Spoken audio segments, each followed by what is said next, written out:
আসসালামু আলাইকুম সবাইকে। আমি ডক্টর মাসুমা মুর্শিদ মিশি। আজকে আপনাদের সাথে একটা স্পেশাল সেশনে আহ সবাইকে আমন্ত্রিত এবং ওয়েলকাম জানাচ্ছি। সেটা হচ্ছে আমাদের এসবিএ পার্ল এই বইটারই একটা ছোট্ট সেশন এই বইটার উপরই হবে। বিষয়টা হচ্ছে আমাদের এসবিএ পার্ল যে বইটা, আপনারা জানেন এই বই থেকে এবারও কিন্তু জুলাই 2025-এ অনেকগুলা কোয়েশ্চেন এবং কাইন্ড অফ কিছুটা সিমিলার কোয়েশ্চেন আপনারা পেয়েছেন, এবং অনেকেই আমাকে বলেছেন বা আমাদেরকে বলেছেন যে হ্যাঁ আপু, মনে হচ্ছে যে আমি কিন্তু জেনেসিস এই পরীক্ষাটা দিচ্ছি।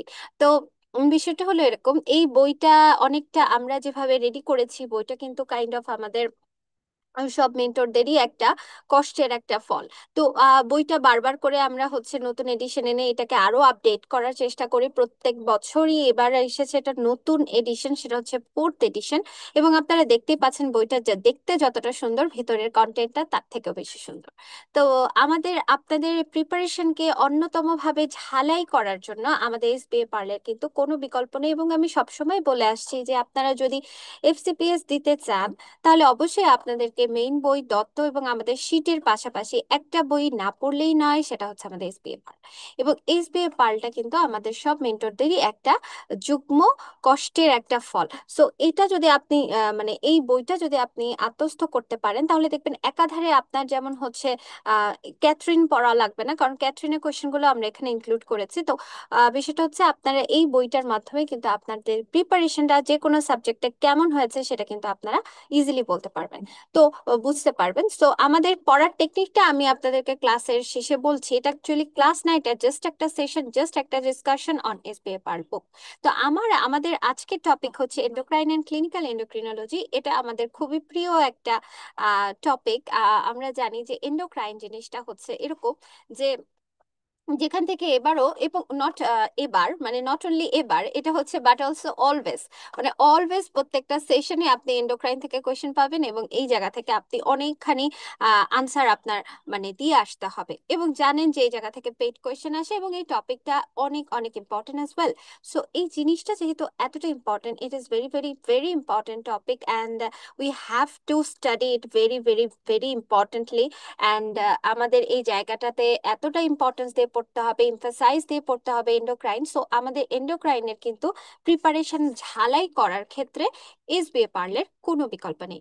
আপনি যে কোনো টপিক পড়েন, যেমন আপনি রেসপিরেটরি ফিজিওলজি পড়ছেন বা রেসপিরেটরি সিস্টেম পড়ছেন, হোয়াট এভার ইয়োর চয়েসেস, আপনি গাইনোকোলজিক্যাল প্রবলেম পড়তে পারেন, আপনি ফিজিওলজিক্যাল চেঞ্জেস ডিউরিং প্রেগনেন্সি পড়ছেন, তখন কিন্তু আপনি জাস্ট টপিকটা আপনি এসবিএ পার্ল থেকে পড়ে নেন এবং একবার করে আপনি যখন পড়ে আপনি এসবিএ পার্ল সলভ করবেন, তখনই আপনি বুঝতে পারবেন যে আপনার প্রিপারেশনটা কত দূর হয়েছে।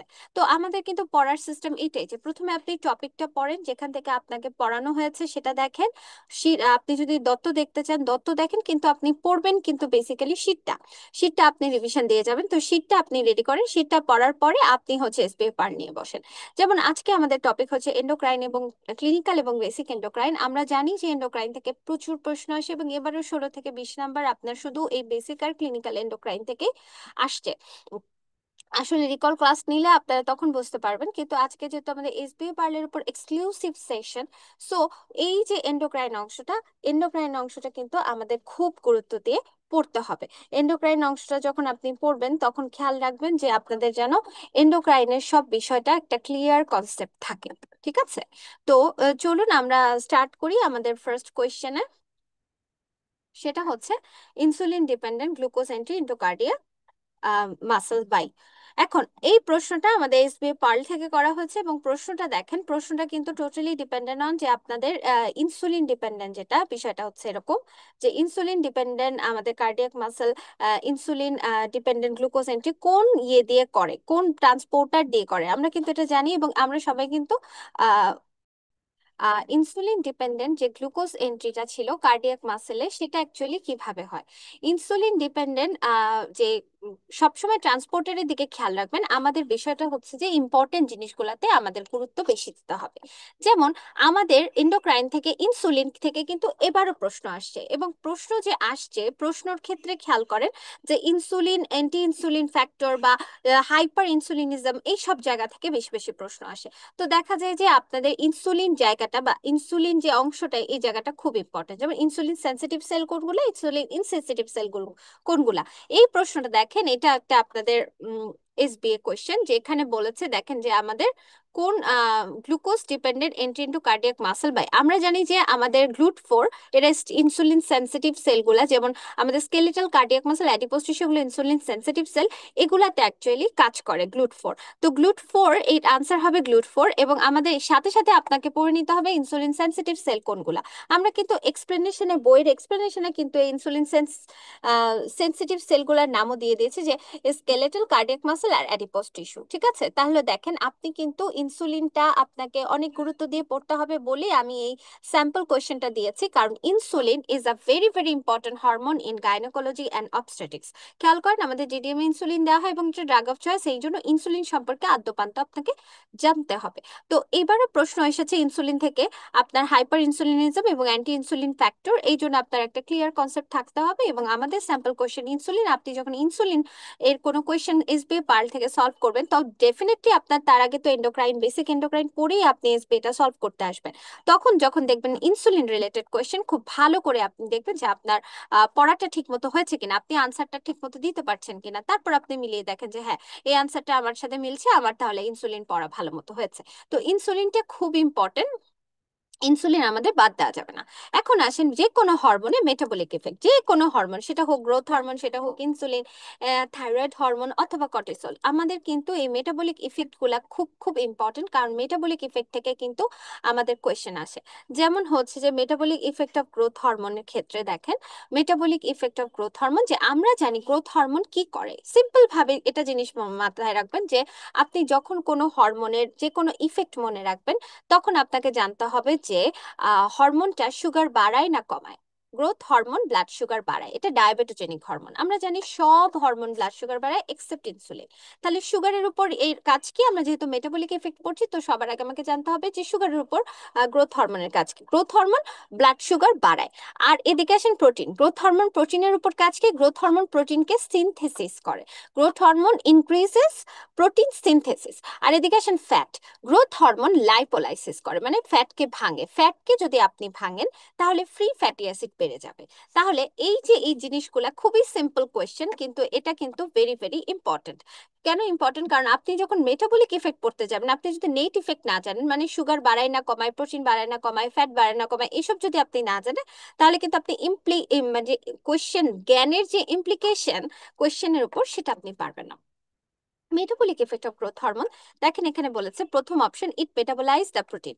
এটা প্রোটিন মেটাবলাইজ করে, মানে প্রোটিন ভাঙে, যেটা কিনা ফলস। আমি বলেছি এটা প্রোটিন সিনথেসিস করে, সো এটা ফলস। ইট ডিক্রিজেস ফ্রি ফ্যাটি অ্যাসিড, অবশ্যই এটা ফলস। আমি বলেছি এটা লাইপোলাইসিস করে, আর যে কোনো কিছু যখন লাইপোলাইসিস করতে যাবেন তখন মানেই হচ্ছে লাইপোলাইসিস, মানে ফ্রি ফ্যাটি অ্যাসিড বাড়বে, সো এটা ডিক্রিজ হবে না, ইনক্রিজ হবে, সো এটা false. It store glycogen in the liver, glycogen in the liver যদি আপনি স্টোর করেন তাহলে কিন্তু আপনার ব্লাড সুগার কমে যাচ্ছে। তো আপনার যদি আপনি গ্লাইকোজেনেসিস করেন তাহলে কিন্তু ব্লাড সুগার কমে যাচ্ছে। তো আপনাকে যেটা করতে হবে গ্লাইকোজেনোলাইসিস করতে হবে। তো ব্লাড সুগার বাড়াতে গেলে আপনার কিন্তু গ্লাইকোজেনোলাইসিস করতে হবে। সো এই দেখেন, it's store glycogen in the liver, এই স্টেটমেন্টটা রং, মানে এটা আনসার না। এরপর দেখেন, increase the glucose level in the blood, এটা তো অবশ্যই ট্রু, এটা তো ব্লাড সুগার বাড়ায়, এটা ট্রু। আপনি একটা ট্রু স্টেটমেন্ট পেয়ে গেছেন। আরেকটা কথা আপনাকে বলি, আপনি যখন যেখানেই পরীক্ষা দেন না কেন, আপনি কিন্তু অপশনগুলা একটা যদি ট্রু আনসার পেয়ে যান বা আপনার মনে হচ্ছে এটা আনসার, আপনি কিন্তু এটার পরে যে ই অপশনটা, এটা না পড়ে কিন্তু আসবেন না, কারণ হতে পারে ডি এর থেকে ইটা মোর অ্যাপ্রোপ্রিয়েট দিয়েছে। বা আমরা কি জানি এসবিএ মানে কি, এসবিএ মানে সিঙ্গেল বেসড আনসার, তাই না? তো এমন অনেক কোয়েশ্চেন কিন্তু আপনারা ফেস করে আসছেন বা ফেস করবেন, যে আপনার ABCDE এই 5টা অপশনের মধ্যে আপনার CDE এই তিনটাই ধরেন আপনার ট্রু দেওয়া, কিন্তু এই তিনটার মধ্যে বেস্ট কোনটা আপনি পিক করবেন সেটা আপনাকে চিন্তা করতে হবে। So metabolic effect of growth hormone দেখেন, increase the glucose level in the blood, এটা আমি ট্রু পেয়েছি। তারপর নাম্বারে বলেছে enhance the utilisation of fat by adipose tissue, enhance the utilisation of fat by adipose tissue, মানে ফ্যাট ইউটিলাইজেশন করছে। Fat utilisation করলে কিন্তু ফ্যাট শরীরে কমে যাওয়ার কথা, মানে লাইপোলাইসিসটাকে এনহ্যান্স করছে, এটাই তাই বলছে। কিন্তু আপনার এই ডি আর ই এই দুইটাই কিন্তু আপনার মনে হচ্ছে ট্রু, কিন্তু আপনি কোনটা আনসার দিয়েছেন, যেটা সবার আগে। আমরা জানি গ্রোথ হরমোন দুই ভাবে কাজ করে, একটা ডিরেক্ট অ্যাকশন, একটা ইনডিরেক্ট অ্যাকশন। হ্যাঁ, ওর ডিরেক্ট অ্যাকশনই হচ্ছে আপনার ডায়াবেটোজেনিক, মানে ব্লাড সুগার বাড়ানোই হচ্ছে ওর মেইন কাজ। আর ইনডিরেক্ট কাজ হচ্ছে গ্রোথ অ্যাক্সিলারেট করা। তাই ডি আর ই এর মধ্যে আপনি পিক করবেন হচ্ছে ডি। কারণ এই যে আমি অলরেডি আপনাকে বলেছি যে অপশনের মধ্যে এমন অনেক থাকবে যে ট্রু ট্রু অনেকগুলাই থাকবে, সো এটার মধ্যে আপনার যেটা মনে হবে যে ঠিক সেটাই আপনাকে আনসার করতে হবে। তো দেখেন এখানে এক্সপ্লেনেশনে গ্রোথ হরমোন, মেটাবলিক, কার্বোহাইড্রেট এগুলো আমরা সবাই জানি যে সুগার বাড়ায়, ডায়াবেটোজেনিক। প্রোটিন, এটা প্রোটিন আপনার সিনথেসিস করবে, আর হচ্ছে যে ফ্যাটি অ্যাসিডের ক্ষেত্রে হচ্ছে লাইপোলাইসিস করবে। ওকে, এখন আসেন আমাদের নেক্সট কোয়েশ্চেন, নেক্সট এসবিএ, সেটা হচ্ছে অ্যাড্রিনাল ইনসাফিসিয়েন্সি। অ্যাড্রিনাল ইনসাফিসিয়েন্সি নিয়ে যখন কথা বলবো তখন আপনাকে বুঝতে হবে যে অ্যাড্রিনাল ইনসাফিসিয়েন্সি মানে বোঝাচ্ছে অ্যাড্রিনাল কর্টেক্স থেকে যতগুলো হরমোন আসে সবগুলো হরমোন কমে যাচ্ছে। তাহলে অ্যাড্রিনাল ইনসাফিসিয়েন্সিতে কি হবে? অ্যালডোস্টেরন কমে যাবে, কর্টিসল কমে যাবে, আর এদিকে আমাদের অ্যান্ড্রোজেন কমে যাবে। তাহলে এই দেখেন আমাদের যদি আমি আপনাকে বলি deficiency of hormone of adrenal cortex causes adrenal insufficiency. It may be primary, secondary or tertiary. Primary adrenal insufficiency কেন হচ্ছে? Due to process. আচ্ছা, এখানে আপনাকে প্রশ্ন করেছে যে আমাদের কোয়েশ্চেনটা ছিল এরকম, সেটা হলো অ্যাড্রেনাল ইনসাফিসিয়েন্সিতে কি হয়। অ্যাড্রেনাল ইনসাফিসিয়েন্সিতে অ্যালডোস্টেরন কমে যাবে, কর্টিসল কমে যাবে। অ্যালডোস্টেরন যদি কমে যায় তাহলে কিন্তু হাইপার ক্যালেমিয়া হবে, হাইপো না। সো এটা ফলস। মেনস্ট্রুয়াল অ্যাবনর্মালিটি, এখানে কর্টিসলের সাথে রিলেটেড করে যদি বলেন এটা হবে ফলস। ডিক্রিজ এসিটিএইচ, অ্যাড্রেনাল ইনসাফিসিয়েন্সিতে এসিটিএইচ বাড়ে, কারণ যেহেতু অ্যাড্রেনাল গ্ল্যান্ডের হরমোন কমে যায় ব্রেন থেকে এসিটিএইচ রিলিজ বেড়ে যায়, সো এটা ডিক্রিজ, এটা ফলস। হাইপোন্যাট্রিমিয়া, এটা ট্রু, কারণ আপনার অ্যালডোস্টেরনের কাজ হচ্ছে হাইপারন্যাট্রিমিয়া করে বা সোডিয়াম রিটেনশন করে।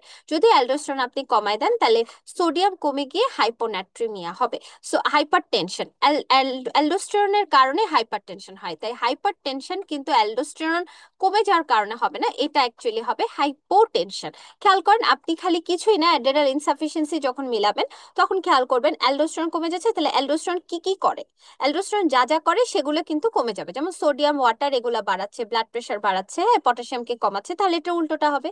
যেমন হাইপার ক্যালেমিয়া হবে, হাইপোটেনশন হবে, হাইপোন্যাট্রেমিয়া হবে। আর এদিকে আপনার যেহেতু অ্যাড্রেনাল ইনসাফিসিয়েন্সি হচ্ছে এসিটিএইচ রিলিজ ব্রেন থেকে বেড়ে যাবে। তো এটা এইভাবে আপনাকে আনসার করতে হবে। সো একটু বুঝে বুঝে যদি আপনি কোয়েশ্চেনটা বুঝতে পারেন তাহলে আপনার কিন্তু আনসার করাটা ইজি হবে। এখন আসেন হাফ লাইফ নিয়ে। আসলে প্রত্যেকটা প্রশ্ন দেওয়া হয়েছে, আমি দিয়েছি যেন আপনারা বুঝতে পারেন যে কোন কোন জায়গাগুলো বেশি গুরুত্বপূর্ণ। যে কোনো হরমোনের half life is very important. এটা সাধারণত আমরা এসবিএ পার্লের মধ্যে এক্সপ্লেনেশনে দিয়ে থাকি। তো খেয়াল করেন, এই যে half life of growth hormone, আমরা জানি গ্রোথ হরমোনের হাফ লাইফ হচ্ছে 6 to 20 মিনিট। তো এখানে দেখেন গ্রোথ হরমোনের ইম্পর্টেন্ট কিছু ফাংশনও দেওয়া আছে, যে ইনসুলিন সেন্সিটিভিটি কমায়, লাইপোলাইসিস করে, প্রোটিন সিনথেসিস করে, গ্রোথ করে, হ্যাঁ এগুলা করে। হাফ লাইফ হচ্ছে আবার 6 থেকে 20 মিনিট। তাহলে 6 থেকে 20 মিনিট যদি হাফ লাইফ হয় তাহলে গ্রোথ, এখানে দেখেন তো কোনটা মিলছে? 1 ঘন্টা হবে না, 15 মিনিট আপনার কাছাকাছি। 2 ঘন্টা হচ্ছে না, 1 মিনিট হচ্ছে 2 ডেজ। তাহলে 15 মিনিট যেহেতু আমাদের কাছাকাছি, সেহেতু এটাই আমাদের আনসার নিতে হবে। খেয়াল করেন এই প্রশ্নটা দেওয়ার কারণ হচ্ছে আমাদের কিন্তু কিছু জিনিস একদম মানে রিলেটিভলি যেটা আছে ওটাই দিয়ে দেওয়া হবে না, অ্যাবসলিউটলি তাই আপনি পাবেন না, অনেকটা আপনি পেতে পারেন কাছাকাছি। যেমন আমি এখানে কাছাকাছি দিয়ে আপনাকে বের করলাম, যেহেতু আমরা জানি 6 থেকে 20 মিনিটের মধ্যে আমার গ্রোথ হরমোনের হাফ লাইফ হয়, সো এখানে আমি কাছাকাছি পাচ্ছি 15 মিনিট, তাই এটা আমার আনসার হবে। এমন না যে 15 আপনি হচ্ছে ডিরেক্ট পাচ্ছেন বা ডিরেক্ট আপনাকে 6 বা 20 দিয়ে দেবে, এমন না বিষয়টা। কিছু কিছু কোয়েশ্চেন এমন পাবেন যেগুলাতে আপনার হচ্ছে যে কাছাকাছি কিছু নাম্বার থাকবে এবং ওটা আপনার আনসার করতে হবে। ওকে, এখন আমরা চলে যাচ্ছি আমাদের next কোয়েশ্চেনে। That is, which of the following condition is associated with Kalman syndrome? খেয়াল করেন ক্যালম্যান সিনড্রোমটা কি, এটা আগে আপনাকে জানতে হবে। প্রথম কথা হচ্ছে এটা হচ্ছে আমাদের প্রাইমারি অ্যামেনোরিয়ার একটা কজ, এবং সাধারণত ক্যালম্যান সিনড্রোমটা হয় হচ্ছে কনজেনিটাল কনজেনিটাল এই ডিজিজটা হয়ে থাকে। এটা কি হয় অ্যাকচুয়ালি, আমাদের যে গোনাডোট্রপিন রিলিজিং হরমোন আছে সেই গোনাডোট্রপিন রিলিজিং হরমোনটা আমাদের আসে হচ্ছে হাইপোথ্যালামাস থেকে, এবং এই গোনাডোট্রপিন রিলিজিং হরমোনটা তৈরি হয় বা এরা হচ্ছে মেইনলি অ্যাক্টিভেট হয় হচ্ছে অলফ্যাক্টরি প্ল্যাকোডে। তো কারোর যদি কনজেনিটালি অলফ্যাক্টরি প্ল্যাকোডে অ্যাজেনেসিস অর ডিসজেনেসিস অথবা কনজেনিটালি অ্যাবসেন্ট থাকে তাহলে আপনার জিএনআরই যে নিউরনগুলো সেগুলো তৈরি হয় না। তো যেহেতু এরা অলফ্যাক্টরি প্ল্যাকোড থেকে তৈরি হয়, যদি অলফ্যাক্টরি প্ল্যাকোডে কোনো রকম সমস্যা থাকে, কনজেনিটালি অ্যাবসেন্ট থাকে বা অ্যাজেনেসিস থাকে, আপনার কিন্তু অলফ্যাক্টরি প্ল্যাকোড, তাহলে কিন্তু আপনার জিএনআরএইচ এটা আপনার আসবে না। তো জিএনআরএইচ যদি না আসে তাহলে কিন্তু আপনার এদিকে এলএইচ এফএসএইচ রিলিজ হবে না, এবং আপনার সাধারণত এদের প্রাইমারি অ্যামেনোরিয়া হয়। তো আমরা সবসময় জানি যে ব্রেনে যদি কোনো সমস্যা থাকে এবং ব্রেনের কারণে যদি গোনাডে প্রবলেমটা হয়, সেটাকে আমরা বলি সাধারণত হাইপো হাইপো। এত বড় কথা আমরা বলি না, হাইপো হাইপো বলি অথবা হাইপার হাইপো বলি, এরকম। তো দেখেন হাইপো হাইপো আমরা কোথায় পাচ্ছি, আমরা কালম্যান সিনড্রোমের, যেহেতু ব্রেনের কারণে আপনার মেনস্ট্রুয়েশন হচ্ছে না, প্রাইমারি এমেনোরিয়া হচ্ছে, এটা শান্ত হাইপো হাইপো কন্ডিশন। দেখেন হাইপো হাইপো কোথায় আছে, hypo hyper, hypo hypo, hyper hypo, hyper hyper, hyper hypo. এইখানে আমরা আনসার পাচ্ছি হাইপো হাইপো হচ্ছে, এই দেখেন বি। তাহলে হাইপোগোনাডোট্রপিক হাইপোগোনাডিজম আমরা ছোট করে হাইপো হাইপো, এবং ইন্টারন্যাশনাল জার্নাল গুলাতে বা গাইডলাইন গুলাতেও এইভাবে শর্ট ফর্মে হাইপো হাইপো দেওয়া। তাহলে হাইপো হাইপো দিয়ে মনে রাখবেন, ব্রেনের কোনো সমস্যার কারণে যদি গোনাডে বা গ্ল্যান্ডে প্রবলেম হয়, সেটাকে আমরা বলি হাইপো হাইপো। আর যদি ব্রেন ভালো থাকে, গোনাডের সমস্যা থাকে বা গ্ল্যান্ডে প্রবলেম থাকে, সেটাকে আমরা বলি হচ্ছে হাইপার হাইপো। ব্রেন ভালো মানে হাইপার, ব্রেন খারাপ মানে হাইপো, এই আর কি। আর এটা হচ্ছে আমাদের একটা কোয়েশ্চেন গেল। তাহলে combination of hypogonadism due to low level of gonadotropin, এই মানে আমরা কি দেখছি যে এখানে সাধারণত আপনার এলএইচ এফএসএইচ কমে যাবে, কারণ জিএনআরএইচ আসবে না, এই কারণে। ওকে, এবার আমরা চলে যাচ্ছি বেসিক এন্ডোক্রাইন থেকে ক্লিনিকালে। ক্লিনিক্যাল পড়ার আগে বলে নিই, এটা ইনফিনিটি স্টার একটা জায়গা যেখানে ক্লিনিক্যাল এন্ডোর প্রত্যেকটা হরমোন, সাধারণত 11টা হরমোন আমরা আপনাদেরকে বলে থাকি, এই 11 ইনক্লুডিং প্লাসেন্টা, এগুলো সহ এই 11টা হরমোন কিন্তু আপনার টু দা পয়েন্টে পয়েন্টে জানতে হবে, স্পেসিফিক্যালি হরমোনগুলোর ফাংশন। ইনফিনিটি স্টার দিয়ে আপনাকে প্রত্যেকটা লাইন পড়তে হবে, কোন হরমোন কোথায় কাজ করে, কার কোথায় রিসেপ্টর, এবং কে কি ফাংশন করে, ইচ এন্ড এভরিথিং আপনাকে জানতে হবে। দেখেন এখানে বলেছে which hormone prevent corpus luteum regression. Corpus luteum regression কে করে? দেখেন কর্পাস লুটিয়াম বিষয়টা হচ্ছে, কর্পাস লুটিয়ামটা আসে হলো আপনার আফটার ওভুলেশন, যখন আপনার ওভুলেশন হয়ে যাচ্ছে, গ্র্যানুলোসা সেলটাকে আমরা বলি হচ্ছে কর্পাস লুটিয়াম। তাহলে কর্পাস লুটিয়ামটা হচ্ছে লুটিনাইজড গ্র্যানুলোসা সেলটাকে আমরা বলি কর্পাস লুটিয়াম। এই যে কর্পাস লুটিয়ামের যে গ্র্যানুলোসা সেল, এটা লুটিনাইজেশন করে হচ্ছে লুট এলএইচ। এই যে এলএইচ, এলএইচ যে লুটিনাইজড করে, এই লুটিনাইজিং হরমোন, এটাকে আমরা বলছি।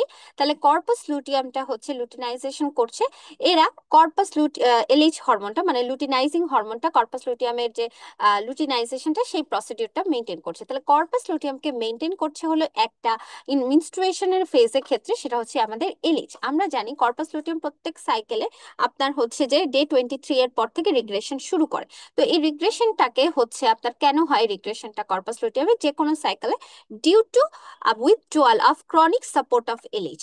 তাহলে আপনারা বলতে পারেন যে এলএইচ এর কারণে আপনার রিগ্রেশনটা হচ্ছে, বিষয়টা এরকম না, এলএইচ কমে যাওয়ার কারণে আপনার হচ্ছে কর্পাস লুটিয়ামে রিগ্রেশন হচ্ছে। তাহলে এই যে কর্পাস লুটিয়াম রিগ্রেশন হচ্ছে, এটা কিন্তু আপনার প্রিভেন্টেবল কোনো কন্ডিশন না, ইন কেস অফ পেশেন্ট যদি প্রেগনেন্ট না হয়। প্রেগনেন্ট পেশেন্টের ক্ষেত্রে আপনার প্রেগনেন্সি যখন হয়, তখন আমার কর্পাস লুটিয়ামকে লাগে কেন, up to 8 week corpus luteum যে প্রজেস্টেরন সাপ্লাইটা দেয়, সেই প্রজেস্টেরন সাপ্লাইটা আমাদের খুব জরুরি। এই কারণে আপনার হচ্ছে 8 সপ্তাহ পর্যন্ত কর্পাস লুটিয়ামের একটা সাপোর্ট আপনার প্রেগনেন্সিতে লাগে। ঠিক তখনই এই কর্পাস লুটিয়ামের রিগ্রেশনটা প্রিভেনশনের বিষয় আসে। প্রিভেনশনটা কে করে? প্রিভেনশনটা করে বিটা এসসিজি।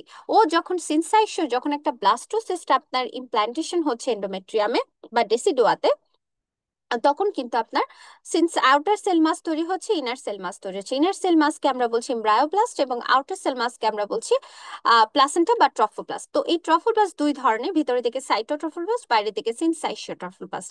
এই সিনসাইশিওট্রফোপ্লাস্ট ইমিডিয়েটলি বিটা এসিজি রিলিজ করে, যেটা কিনা আপনার চলে যায় ওভারিতে এবং কর্পাস লুটিয়ামের রিগ্রেশনকে প্রিভেন্ট করতে। এটাই বিটা এসিজির মূল কাজ। এই কারণে আর্লি প্রেগন্যান্সিতে বিটা এসিজি অনেক বেশি থাকে, এবং এটা দুইটা পিক হয়, একটা 10 সপ্তাহে আর একটা 36 সপ্তাহে, এবং 10 সপ্তাহে বিটা এসিজি হাইয়েস্ট রিলিজ হয়। এবং এই সময় কেন বিটা এসিজি এত রিলিজ হয়? কারণ কর্পাস লুটিয়ামকে রিগ্রেশন করা জরুরি হচ্ছে সব থেকে বেশি হচ্ছে আর্লি প্রেগন্যান্সিতে, এই কারণে। তো এই এই এই বিষয়টাই কিন্তু আপনার এই কোশ্চেনে বলা আছে যে রিগ্রেশন কেন হবে কর্পাস লুটিয়াম, এই যে এখানে আপনাদের এই বিটা এসিজির কারণে। আচ্ছা, বিটা এসিজির মেইন কাজই হচ্ছে রিগ্রেশন কর্পাস লুটিয়ামকে প্রিভেন্ট করা বা এটাকে মেনটেন করা প্রেগনেন্সিতে। আর পোস্ট মেনোপজাল লেডি আপনার কাছে হট ফ্ল্যাশ নিয়ে আসছে, খেয়াল করেন হট ফ্ল্যাশ কিন্তু কেন হচ্ছে। হট ফ্ল্যাশ হচ্ছে মেনোপজ কেন হচ্ছে, due to decrease estradiol. Estradiol specifically যদি আমি বলি, মেনস্ট্রুয়েশনে যে ইস্ট্রোজেনটা থাকে, সেটার নাম হচ্ছে আমাদের ইস্ট্রন। এবং ইস্ট্রন আর আমাদের রিপ্রোডাক্টিভ লাইফে যে ইয়েটা থাকে আমাদের কি বলে ইস্ট্রোজেনটা, সেটা হচ্ছে ইস্ট্রাডিওল ই টু। এটা মোস্ট পোটেন্ট ইস্ট্রোজেন, এবং এই ইস্ট্রোজেন কমে যাওয়ার কারণে কিন্তু আমাদের পোস্ট মেনোপোজাল সিমটম গুলা হয়। সেই পোস্ট মেনোপোজাল সিমটমের অন্যতম সিমটম হচ্ছে আমাদের ভ্যাসোমোটর সিমটম বা হট ফ্ল্যাশ, এবং হট ফ্ল্যাশের মেইন কারণই হচ্ছে ডিক্রিজ ইস্ট্রোজেন। এটার কোনো রকমের কোনো কন্ট্রোভার্সিয়াল কথাবার্তা নাই। আপনাদের যেটাতে প্রবলেম হয় মেনোপজ, বা মেনোপজ হয় কেন, মেনোপজ হয় যদি কজ আপনাকে বলে, তাহলে এটা হবে ডিউ টু ডিক্রিজ ইস্ট্রাডিওল। আর আপনাকে যদি বলে যে মেনোপজ হচ্ছে ডিউ টু ডিক্রিজ ইস্ট্রাডিওল, তাহলে আপনার মেনোপজটা আপনি ডায়াগনোসিস কি দিয়ে করবেন? ডায়াগনোসিস আমরা করি হচ্ছে সেরাম এফএসএইচ দিয়ে। এফএসএইচ লেভেল যদি অনেক বেশি থাকে, 25-এর বেশি থাকে, আমরা যদি পরপর দুইটা ইনসিডেন্টে আপনি বেশি পান, তাহলে বুঝতে পারবেন যে এই পেশেন্ট মেনোপজাল হয়ে গেছে। তাহলে আপনার কজ হচ্ছে ডিউ টু ডিক্রিজ ইস্ট্রাডিওল, আর আপনি ডায়াগনোসিস করবেন হচ্ছে সেরাম এফএসএইচ দিয়ে। ঠিক আছে, ওকে। এখন আসেন আমাদের নেক্সট কোয়েশ্চেন, সেটা হলো অ্যান্ড্রোজেন কোথায় ইস্ট্রোজেনে কনভার্টেড হয়। এটা বলার জন্য আমি আপনাদেরকে ছোট্ট করে একটা স্টোরির মতো বলি, যে আমাদের গ্রাফিয়ান ফলিকুলের বাইরের দিকে থাকে হচ্ছে থিকা সেল, আর ভেতরের দিকে থাকে গ্র্যানুলোসা সেল, আর তার ভিতরে থাকে হচ্ছে তার পেটের, গ্রাফিয়ান ফলিকুলের পেটের মধ্যে থাকেই হচ্ছে আমাদের প্রাইমারি ওসাইট। তো বিষয়টা হচ্ছে এই যে থিকা সেল আর ভেতরের দিকে গ্র্যানুলোসা সেল, থিকা সেলে থাকে হচ্ছে এলিচ রিসেপ্টর, আর গ্র্যানুলোসা সেলে থাকে বোথ এলএইচ আর এফএসএইচ, দুইটা রিসেপ্টরই থাকে। এই সুন্দর পরিবেশটা তৈরি করে হচ্ছে এফএসএইচ ইটসেলফ। এফএসএইচ করে কি, নিচের রিসেপ্টর তৈরি করে হচ্ছে গ্র্যানুলোসা সেলে, এবং এলএইচ এর রিসেপ্টর তৈরি করে বোথ ইন গ্র্যানুলোসা অ্যান্ড থিকা সেল। তাহলে এই যে দুইটা জায়গায় যে আপনার রিসেপ্টর তৈরি করছে, এই রিসেপ্টর তৈরি করার কারণে কি হচ্ছে আপনার এলিচ এলিচ কোথায় কাজ করছে, থিকা সেলে, এবং গ্র্যানুলোসা সেলে কাজ করছে এফএসএইচ। তাহলে কি কি কাজ এরা করে? এলিচ করে কি, অ্যান্ড্রোজেনকে আপনার হচ্ছে থিকা সেলে অ্যান্ড্রোজেন তৈরি করে। এখন থিকা সেলে অ্যান্ড্রোজেন থেকে ইস্ট্রোজেনে কনভার্ট করা যায় না। কেন যায় না? কারণ থিকা সেলে অ্যারোমাটেজ এনজাইমটা থাকে না। যেহেতু থিকা সেলে অ্যারোমাটেজ এনজাইমটা থাকে না, অ্যারোমাটেজ এনজাইমটা থাকে গ্র্যানুলোসা সেলে, যার কারণে আপনার অ্যান্ড্রোজেন ইস্ট্রোজেনে কনভার্ট হয় হচ্ছে গ্র্যানুলোসা সেলে। খেয়াল করে বুঝেছেন বিষয়টা? বাইরের দিকে থেকে থিকা সেল, থিকা সেলের উপর কাজ করে এলিচ, এলিচের কাজ হচ্ছে ওখানে অ্যান্ড্রোজেন তৈরি করে। ও বলে কি, ঠিক আছে, তোমাকে তো এখন আমি তৈরি করে ফেলেছি, এখন তুমি গ্র্যানুলোসা সেলের ভিতর ঢুকে যাও, কারণ আমার এখানে অ্যারোমাটেজ এনজাইম নাই, আমি এখানে তোমাকে কনভার্ট করতে পারবো না। তাই থিকা সেল করে কি, এলিচ থিকা সেলের উপর কাজ করে অ্যান্ড্রোজেন তৈরি করে সেটাকে গ্র্যানুলোসা সেলে পাঠিয়ে দেয়। এই গ্র্যানুলোসা সেলে এলিচ আমাদের অ্যান্ড্রোজেনটা গিয়ে, যেহেতু ওখানে অ্যারোমাটেজ এনজাইম আছে, ওখানে আপনার অ্যান্ড্রোজেনটা ইস্ট্রোজেনে কনভার্টেড হয়ে যায়। এটা কোথায় হয় তাহলে? আপনার granulosa cell of the ovarian follicle. এই হচ্ছে আমাদের একটা ছবি। আচ্ছা, ছবিটা দেখেন, এই যে এটা হচ্ছে থিকা সেল, এখানে হচ্ছে এটার উপর কাজ করে হচ্ছে আমাদের এলিচ, এবং এলিচ যে কাজ করে, এই এলিচটা আপনার হচ্ছে থিকা সেল এর উপর কাজ করে আমাদের এখানে অ্যান্ড্রোজেন তৈরি করে, এবং এই অ্যান্ড্রোজেনটা পরবর্তীতে পাঠিয়ে দেয় ভেতরে গ্র্যানুলোসা সেলে, যেখানে কাজ করে এফএসএইচ। দেখেন এখানে আপনার অ্যান্ড্রোজেন থেকে ইস্ট্রোজেনে কনভার্সন হয়, কারণ এই গ্র্যানুলোসা সেলে আমাদের অ্যারোমাটেজ এনজাইমটা থাকে, থিকা সেলে থাকে না, এই কারণে। ওকে, নেক্সট কোয়েশ্চেনে বলেছে অবস্টেটিক কোলিস্টেসিস কেন হয়। এই কোয়েশ্চেনটা কিন্তু ইনফিনিটি স্টার, এবং এটা এতবার আসছে অবস্টেটিক কোলিস্টেসিস এর কোয়েশ্চেনটা, যে প্রেগনেন্সিতে আপনার অবস্টেটিক কোলিস্টেসিস কেন হচ্ছে। আমরা জানি প্রেগনেন্সিতে সবকিছুর জন্য দায়ী হচ্ছে আমাদের প্রোজেস্টেরন হরমোন, এবং প্রোজেস্টেরনের কারণে প্রেগনেন্সির যত ঝামেলা হয় হয় যত অ্যাটনিসিটি দেখবেন সবকিছুর জন্য দায়ী হচ্ছে প্রোজেস্টেরন। তো অবস্টেটিক্যাল কোলিস্টেসিস কেন হচ্ছে? অবস্টেটিক্যাল কোলিস্টেসিস মানে কি?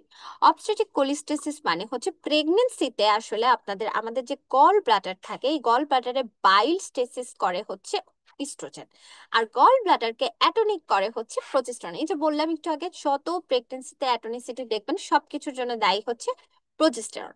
কিন্তু এই যে আপনি গল ব্লাডারটা অ্যাটনিক করলো প্রোজেস্টেরন, এই গল ব্লাডারে যখন বাইলগুলো জমা হবে, স্ট্যাসিস হবে, এটাকে তখন আমরা বলবো কোলিস্টেসিস। তাহলে এই যে কোলিস্টেসিস, এই কোলিস্টেসিসটার জন্য দায়ী কে? কোলিস্টেসিসটার জন্য দায়ী হচ্ছে আমাদের ফেভারিট এস্ট্রোজেন। আর যদি বলতো কে গল ব্লাডার কে অ্যাটনিক করে, যে কোনো জায়গায় যখন দেখবেন অ্যাটনিক কথাটা আছে, তখনই ওটা দিয়ে দিবেন প্রোজেস্টেরন। আর এই অবস্টেটিক কোলিস্টেসিসটা খুব বারবার আসে, এবং এটার জন্য দায়ী হচ্ছে আমাদের ইস্ট্রোজেন। এই যে রেসপন্সিবল অবস্টেটিক কোলিস্টেসিস, প্রোজেস্টেরন হচ্ছে অ্যাটনিসিটির জন্য আপনার রেসপন্সিবল। ওকে, এই ইনফিনিটি স্টার হরমোনটা দেখেন চলে আসছে প্রোল্যাকটিন। প্রোল্যাকটিন থেকে এবারও প্রশ্ন আসছে, এবং প্রোল্যাকটিন এত ইম্পর্টেন্ট একটা হরমোন যেটা কিনা অ্যান্টেরো পিটুইটারি থেকে আসে, এবং এটা কিন্তু একটু কাইন্ড অফ ছ্যাঁচড়া টাইপের হরমোন। এটা সবসময় গ্রোথ হরমোনের সাথে লেগে থাকে, এবং গ্রোথ হরমোনের সাথে লেগে থেকে সে প্রোটিন ইন নেচার, সে হচ্ছে আপনার ইয়ে থেকে বের হয়, অ্যাসিডোফিলিক সেল থেকে বের হয়, এবং ও গ্রোথ হরমোনের হোমোলোগাস একটা হরমোন। দেখেন ওই এর প্রোল্যাকটিন ইনহিবিটেড বাই ডোপামিন, এই কথাটা ট্রু। এবং আপনি খেয়াল করেন প্রোল্যাকটিন কিন্তু আমরা, কোয়েশ্চেনটা একটু দেখাই। হ্যাঁ, প্রোল্যাকটিন এসিটিএইচ এলএইচ টিএসএইচ হচ্ছে সিমিলার স্ট্রাকচার, এই কথাটা ফলস, কারণ আমি অলরেডি বলেছি যে প্রোল্যাকটিনের হোমোলোগাস হরমোন হচ্ছে growth hormone and human placental lactogen. So B স্টেটমেন্টটা ফলস। সি তে দেখেন বলেছে সিক্রেট আফটার প্রেগন্যান্সি, এটা প্রেগন্যান্সিতেও সিক্রেটেড হয়, 10 টাইমস বেশি সিক্রেটেড হয়, বাট তখন ইস্ট্রোজেন থাকে, প্রোজেস্টেরন থাকে বলে ওটা ইনহিবিটেড অবস্থায় থাকে। আফটার ডেলিভারি এটা আবার কাজ করে। Secreted from basophilic cell of the pituitary gland, এবং বেসোফিলিক সেল না, অলরেডি আমি আপনাদেরকে বলেছি এটা অ্যাসিডোফিলিক সেল থেকে প্রোল্যাকটিন আর গ্রোথ হরমোন আসে, মানে রেড সেল বা আলফা সেল থেকে। Associated with hyperthyroidism, no, it is associated with hypothyroidism. So এই জিনিসগুলা দেখেন এখানে সবই স্টেটমেন্ট ফলস, একটাই আপনি ট্রু পাচ্ছেন, সেটা ইনহিবিটেড বাই ডোপামিন। ডোপামিনকে বলা হয় প্রোল্যাকটিন ইনহিবিটিং ফ্যাক্টর, যেটা কিনা আসে হাইপোথ্যালামাস থেকে। ওকে, এখন আসেন আমাদের নেক্সট কোয়েশ্চেন, সেটা হচ্ছে এখানে দেখেন একটা সিনারিও, সেটা বলেছে একটা 35 বছরের মহিলা যার এফএসএইচ অনেক বেশি এবং ইস্ট্রাডিওল অনেক কম, এবং সে বলেছে যে তার ডিসপেরিউনিয়া এবং ডিজিউরিয়া। তো এটা কি হবে? অবশ্যই বুঝাই তো যাচ্ছে এটা কি।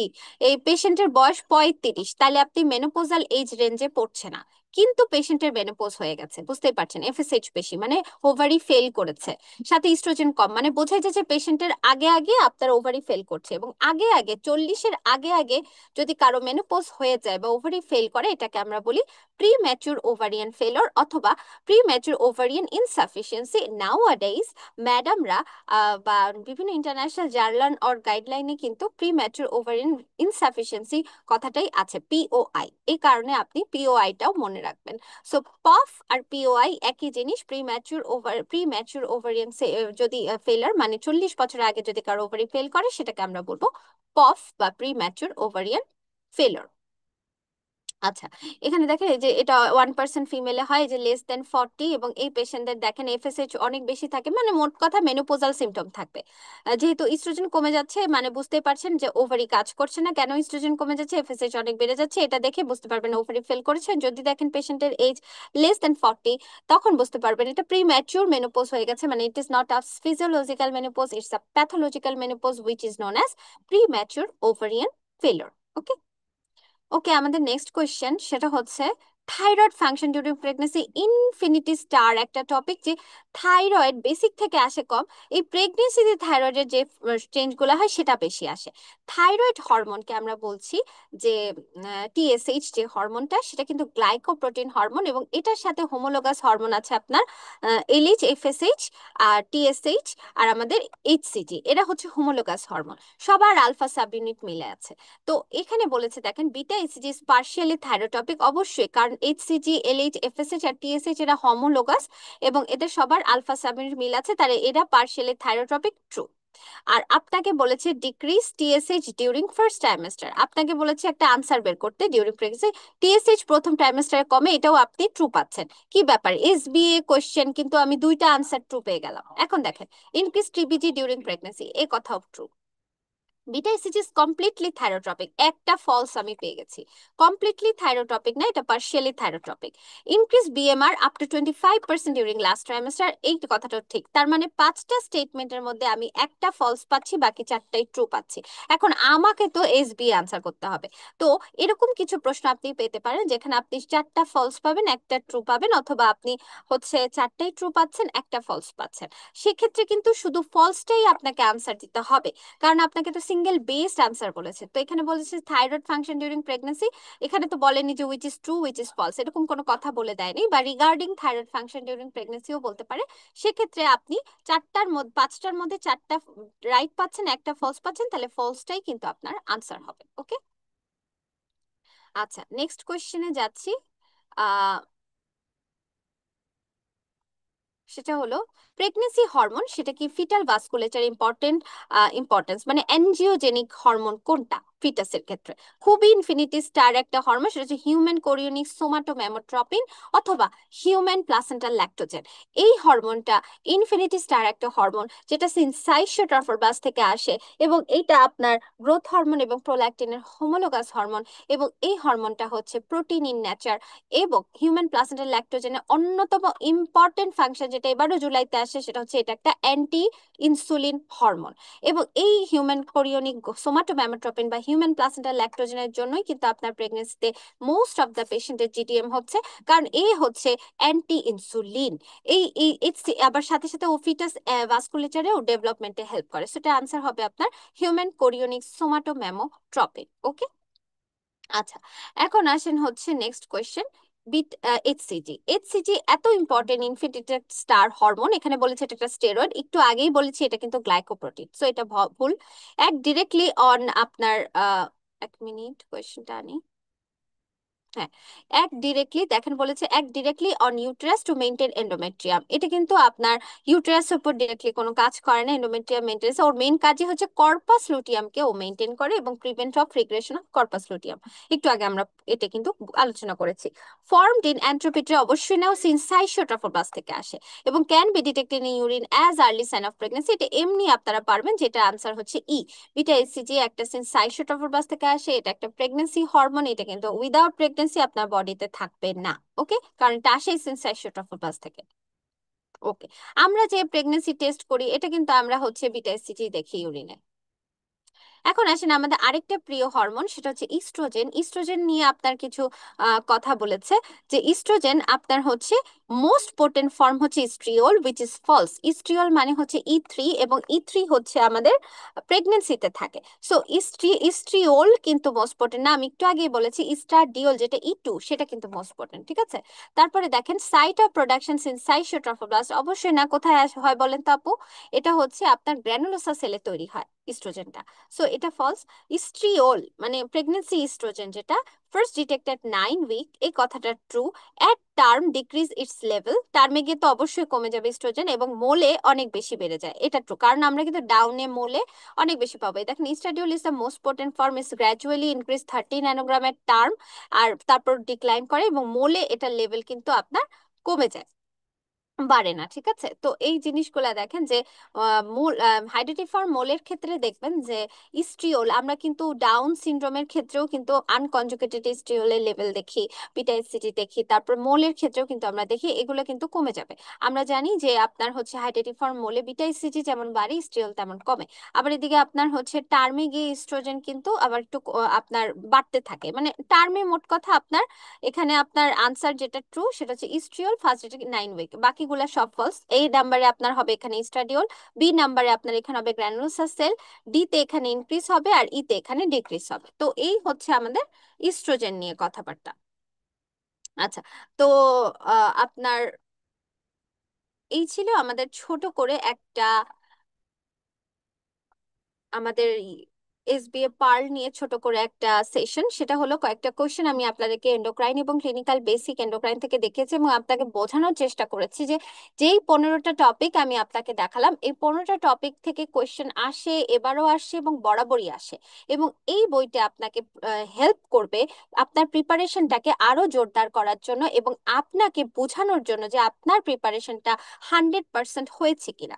যখন আপনি এন্ডোক্রাইন বেসিক বা এন্ডোক্রাইন ক্লিনিক্যাল পড়বেন, তারপরে যখন আপনি এসবিএ পার্লটা দেখবেন এবং আপনি কোয়েশ্চেন সলভ করবেন, যদি আপনি বুঝেন যে হ্যাঁ এসবিএ পার্ল আপনি সলভ করতে পারছেন, আপনি জিনিসগুলো বুঝতে পারছেন, ক্যাচ করতে পারছেন, হতে পারে আপনার আনসার ভুল হচ্ছে, কিন্তু আপনি যখন দেখবেন না না আমি জিনিসটা গেট করতে পারছি, হ্যাঁ I can get through all of this, তখন আপনি বুঝতে পারবেন যে yes I am doing the right thing and I am going into the right way. So এই জিনিসটা আপনাকে বোঝার জন্য কিন্তু বারবার করে এসবিএ পার্লটা দেখতে হবে। এই বইটার কিন্তু আপনার প্রিপারেশনকে 100% ঝালাই করার জন্য 100% ভূমিকা পালন করবে, এবং এটার কোনো বিকল্প নাই।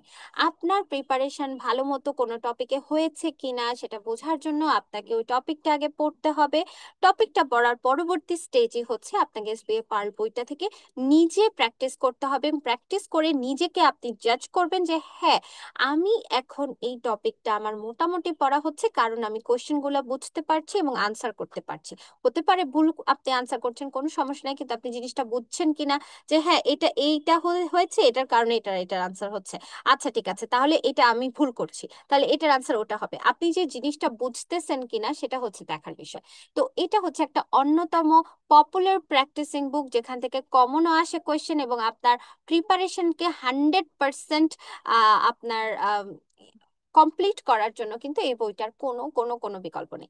তো এইটা নিয়ে আমাদের ছোট্ট একটা সেশন ছিল আজকে, এন্ডোক্রাইন, ক্লিনিক্যাল এবং বেসিক। আশা করি আপনারা একটু বুঝতে পারছেন যে আপনাদের যে কোনো টপিকের প্রিপারেশন আপনারা কিভাবে নেবেন। সবার আগে আপনারা ক্লাস করবেন, এবং ক্লাস যখন করবেন তখন অবশ্যই সাথে শীট থাকবে এবং মেন্টরের কথা শুনবেন এবং ওখানে লিখে রাখবেন আপনি যেভাবে ওটা পড়তে চান সেই কালার দিয়ে, যেভাবে আপনার মনে থাকে, লাল, নীল, সবুজ, হলুদ, যে কালার দিয়ে আপনি মনে রাখতে চান সেটা দিয়ে আপনি কালার লিখে রাখেন। হ্যাঁ, অনেক আপু আছে যে সামনে দত্ত না থাকলে ভাল লাগে না, আমি দত্ত পছন্দ করি, দত্ত আপনার কনফিডেন্স লেভেলকে অনেক বুস্ট আপ করবে, আমি অবশ্যই এনকারেজ করি দত্ত পড়েন। তো কিন্তু বেসিকের জন্য আপনাদেরকে বারবার আমি বলে আসছি যে আপু ভাইয়ারা আপনারা যারাই বেসিক পড়বেন, বেসিকের জন্য শীট, জেনেসিসের শীট কিন্তু মোর দেন ইনাফ।